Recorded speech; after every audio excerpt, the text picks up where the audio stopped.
Welcome to Hoovie's Garage, the dumbest automotive channel in all of YouTube, and we're at my barn where I've been storing this 1997 BMW M3 for months. I bought it for my car show, Car Issues on Motor Trend, which just wrapped. This was the last episode, and it is the absolute worst running and driving example of a BMW M3 in existence. It's very, very rusty. Not quite as bad as the Baja, but pretty damn close.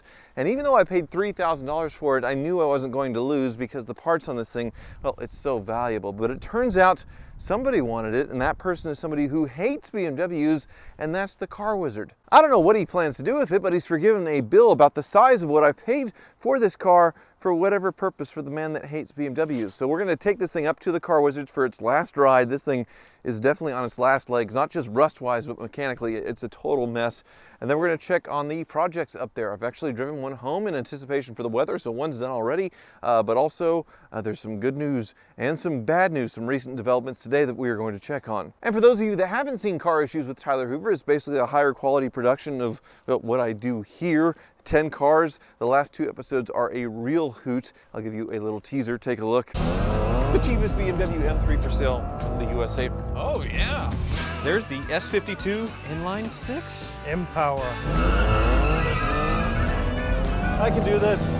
Very well balanced car. I don't know where I'm at. I've lost the course. A flood salvage car? Whoa, whoa, whoa, whoa, whoa. No. Well, now let's head to the Wizards. All right, it wants to idle this time, which is nice.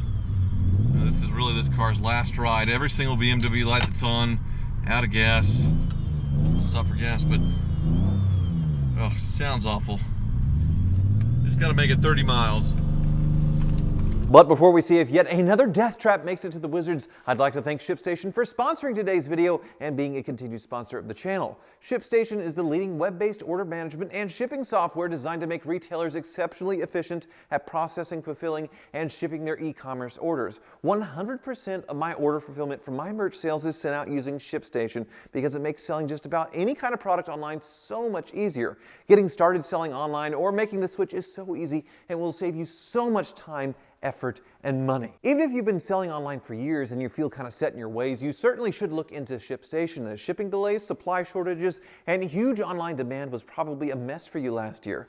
Now you're ringing in the new year with impatient customers, returns, and expensive shipping rates, so it's time to switch to a shipping solution that can handle all of it painlessly. With so many options for carriers and tons of factors, it's hard to figure out the best rates, so ShipStation optimizes all of this for you to save time and money. And with more people shopping online than ever, especially given the world we live in today, you can trust ShipStation and you can get back to doing the things that you like to do, like growing your business. ShipStation easily lets you import orders from every sales channel such as Amazon, Etsy, or your own site, and automates all of the shipping tasks. ShipStation also works with all major carriers, both international and local, using FedEx, USPS, and UPS, and you get the same discounted rates that are usually reserved for Fortune 500 companies. It's no wonder 98% of companies using ShipStation for a year keep using it. It's just that good. Ship more in less time. Just go to shipstation.com/Hoovies to get a free 60-day trial. That's 2 months of no hassle, stress-free shipping. That's shipstation.com/Hoovies. Make ship happen.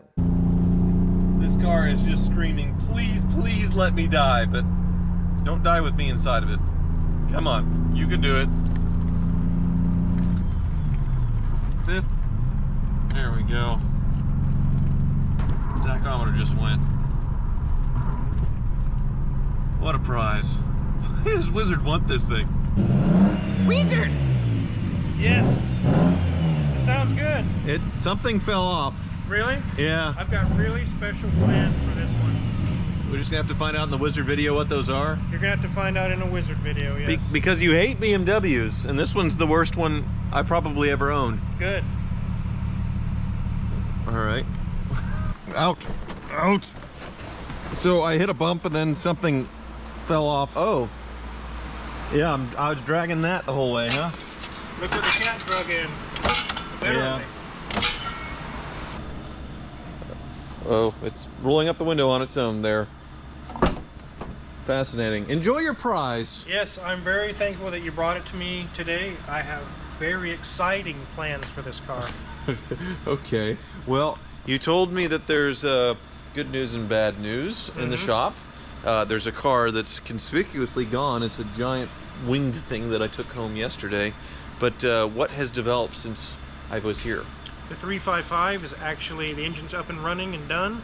I saw that it was in, so it's running? Yes. You can start it for us, Danielson? Yes, sir. Danielson's working on a Viper. Yes, Viper Man. What's going on here? Head gaskets. Oh, I've been there before. Yes. I actually did that. You I took it off. Yeah, you did. I did. They can actually go through your videos and find that video. I suppose, yes. A little bit of masculinity that was left in me. Okay, so there's no wheels on this thing because they're still getting refinished. Battery tender's on, but the engine's in with new belts. Yep. Look at those valve covers. Wow. All new coolant hoses. Yeah, wow. Daniel redid those. Very good job. You guys are ready? Yep. Yeah.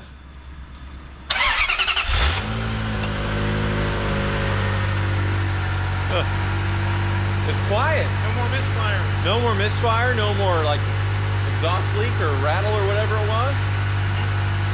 That's smooth. Very smooth. That's the way a Ferrari should sound. Like a bumblebee. Wow.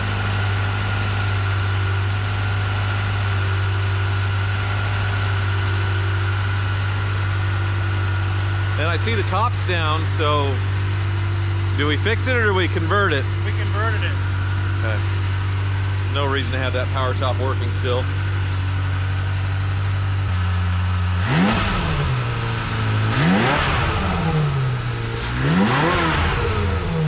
Very nice. Okay. So I'll shut her down. So that worked out well. Worked out very well. And you remember on your first 355 it had the fire. Yes. Because it did not have this. Correct. That is the updated fuel line assembly. So I don't have to worry about that ever again. Yeah. One thing to think about, this has open headers on it now. There's no heat shields and it gets pretty hot in there. I would recommend some blankets that actually fit over. Really keep the engine bay temperatures down to a minimum. So the stock headers, which they were prone to cracking, would have had heat shields on them. Yes. And these don't. And they're awfully close to a lot of things like, well, here's an oil reservoir. Mm-hmm.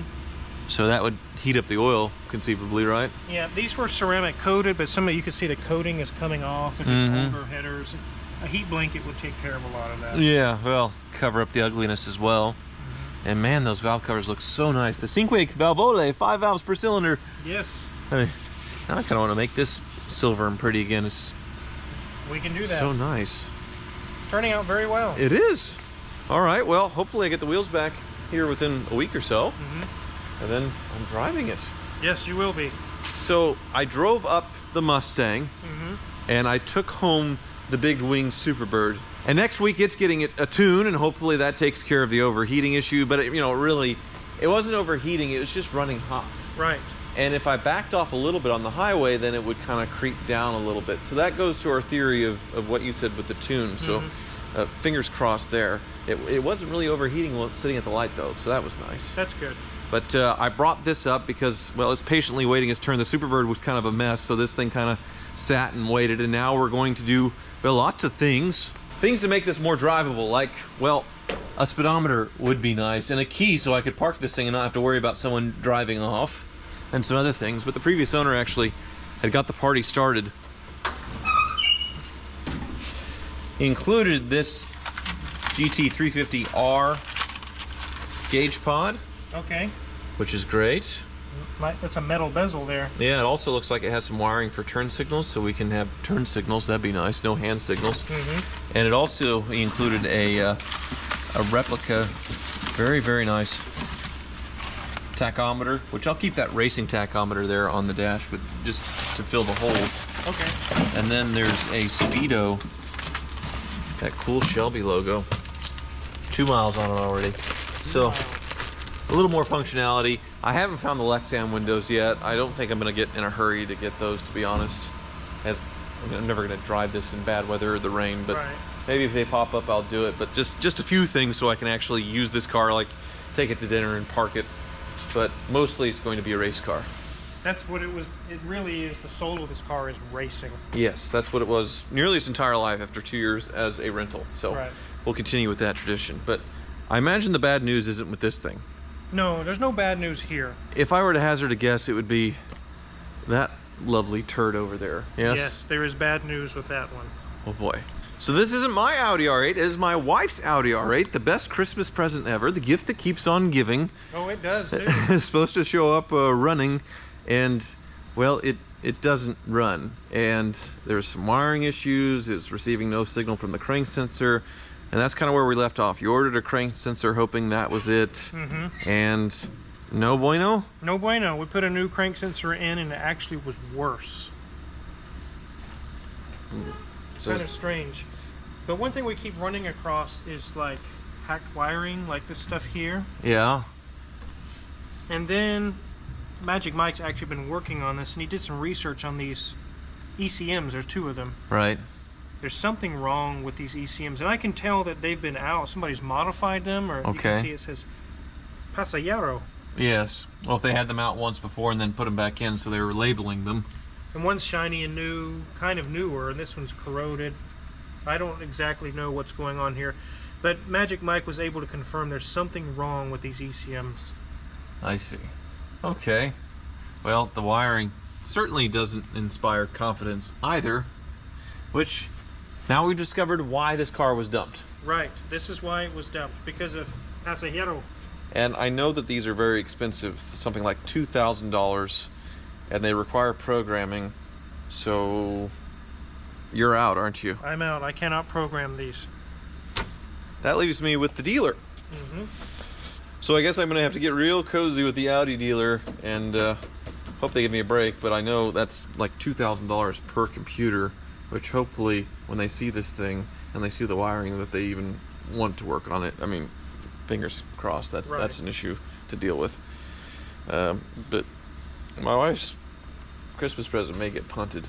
We'll see. I mean, if it is a $2,000 engine computer, one of them, that's not the end of the world if the engine's fine.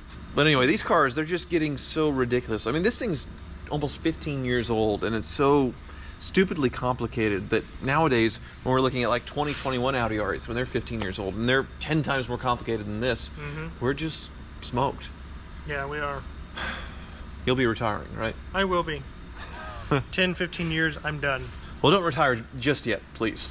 I won't. Please. There's lots of things for you to fix. I know another car that's not sticking around much longer is the 911 SC. It's going to go to Leonard's to get the engine put in. He's going to do the compound carburetors. But one thing, these things have gone up in value so much in the last few years that this one may be worth putting back as a Targa because it started life as a Targa. You can get the roof, you know, the roll bar, weld it all back on. There's plenty of wrecked cars with the glass. We could make it a Targa again, and that would probably help me a lot in getting, well, some money back whenever I decide to sell this thing. So, something to think about. But I guess, is there something I can drive home? There is. There's a Jeep Wagoneer. Oh, okay. Well, I guess I'll do that then. I'll get the keys? Yep. Yes, all right. So here's the Wagoneer. Thank you. Not yet. I have a bill to pay on the Superbird. Oh. Oh, yes. You were so kind in letting me take the Superbird home yesterday and didn't collect on the bill, which was very odd. So, okay. Well, let's... We definitely need to collect on that. All right. So, we are at a lot of work. The coilovers, $700 for the 2 coilovers. Wow. $360 of labor. Okay. Thermostat, diagnosing the overheating. I mean, that's quite reasonable. I mean, nothing... Oh, well, it added up. Nothing extreme, but it added up to $3,262. And I still have a ways to go. And thank you for sending that upgraded vacuum pump as well. That saved me a bunch of money. But $3,200. Well, actually $35 with taxes. Yep. 35, 39. Well, thank you for the delay in execution there on the melting credit card bill. Oh, Junior Mate came from outside. Thumbs up? Thumbs up. Oh. Oh, yeah. He hit a hammer on his thumb today. Anyway. All right. Well, I'm going to go home and wait for the snow to come. And, well, I guess I should pay you. Yes. Oh, you okay. need to get paid. All right.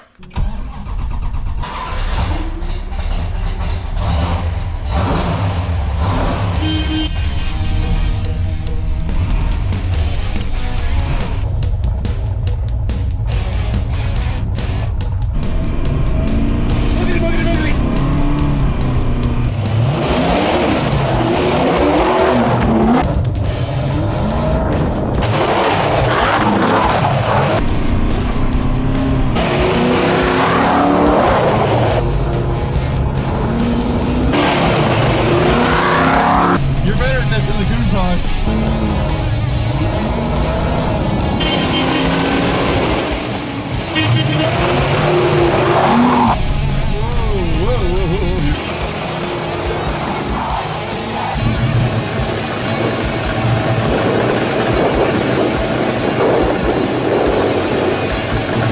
Well, the wings don't support my weight. There you go. It's not overheating because it's 0 degrees outside, but hopefully the dyno tuner can sort this thing out, and then we have a fixed Superbird. Fingers crossed. Thank you so much for watching.